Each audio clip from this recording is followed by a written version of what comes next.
शिव कुमार सिंह, संस्थान की रायबरेली इकाई में मानव संसाधन विभाग में अधिकारी पद पर कार्यरत हूँ और राजभाषा अधिकारी एवं जनसंपर्क अधिकारी भी हूँ। आज के कार्यक्रम में कौन कौन आया था और उनका परिचय करो। आज के कार्यक्रम में रायबरेली शहर से हमने आमंत्रित अतिथि के रूप में डॉक्टर संतलाल जी और डॉक्टर वैशाली चंद्रा जी को आमंत्रित किया था। किन्हीं अपरिहार्य कारणों से वैशाली जी नहीं उपस्थित हो पाए। डॉक्टर संतलाल जी रायबरेली शहर से विद्वानों की श्रेणी में पधारे थे और उन्होंने अपना यहाँ पे अभिभाषण हिंदी के पखवाड़े समापन और संस्थानों में हिंदी के प्रचार प्रसार के संदर्भ में अपना अभिभाषण दिया। तो जैसे आज हिंदी दिवस या पखवाड़ा बनाया गया, क्या इसी तरह से और कार्यक्रम भी होते रहते हैं यहाँ पर? जी हाँ, हर माह हम अपने स्तर पे अपने इस हिंदी कक्ष सभागार के नाम से ये हमारा ट्रेनिंग सेंटर कर्मचारी विकास केंद्र जाना जाता है। इसमें हम अपने संस्थान में कार्यरत कर्मचारियों को समय समय पर कार्यशालाएं आयोजित करते हैं, जो कि राजभाषा विभाग गृह मंत्रालय द्वारा दिशा निर्देशों और निगमित कार्यालय के दिशा निर्देशों के अनुपालन में किया जाता है, जिससे हमारे संस्थान में अधिक से अधिक कार्यरत कार्मिक अपने कार्यस्थल पे विभागीय व्यवस्थाओं में हिंदी का प्रयोग प्रसार कर सकें। मैं डॉक्टर संतलाल, भाषा सलाहकार, देवास्त्रा टेक्निकल सॉल्यूशन से, नई दिल्ली। आज आरटीआई में किस चीज़ का कार्यक्रम का आयोजन कर रहा है और क्या उद्देश्य है sir? Indian telephone industries limited की रायबरेली इकाई में हिंदी पखवाड़े का आज समापन समारोह था। इसी के अंतर्गत आज पुरस्कार वितरण भी संपन्न हुआ, क्योंकि विभिन्न प्रकार की प्रतियोगिताएं रायबरेली इकाई में हुई थीं और हर्षोल्लास वातावरण में पुरस्कार का वितरण हुआ। और इस अवसर पर एक हिंदी कैसे बढ़े, कैसे आगे बढ़े, कैसे उसका प्रचार प्रसार हो, कैसे उसको अपनाया जाए, इस विषय पर एक विचार गोष्ठी का भी आयोजन किया गया।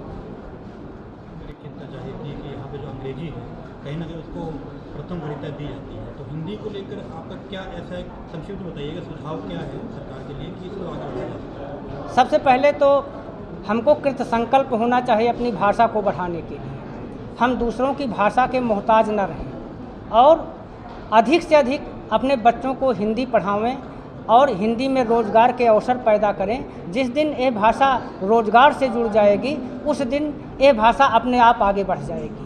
और दूसरी बात जो है कि हमारे राजनेताओं में दृढ़ संकल्प की थोड़ी कमी है।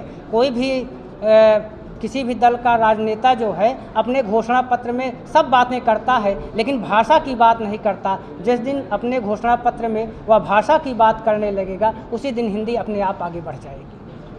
सबसे पहले अपना परिचय दे दीजिए आप। मैं राजीव कुमार श्रीवास्तव, इकाई प्रमुख ITI लिमिटेड रायबरेली। और हमारे यहाँ हिंदी पखवाड़ा 14 सितंबर से आज शुरू हुआ और आज 30 सितंबर को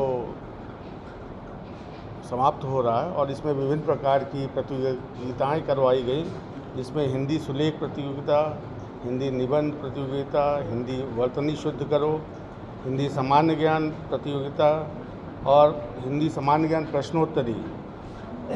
तो इसमें बढ़ चढ़ कर लोगों ने हिस्सा लिया और सभी को पुरस्कार भी दिया गया। और आज हमारे रायबरेली के हिंदी के ज्ञाता डॉक्टर संतलाल विशिष्ट अतिथि आए और उनकी उपस्थिति में ये इस समारोह का समापन हो रहा है। इस तरीके के कार्यक्रम क्या और भी करवाए जाएंगे यूनिट में, जैसे हिंदी पखवाड़े का? हाँ, चूँकि हम लोग तो हिंदी भाषी प्रदेश में रहते ही हैं, तो हम लोगों के यहाँ तो ज़्यादातर काम हिंदी में होता ही है।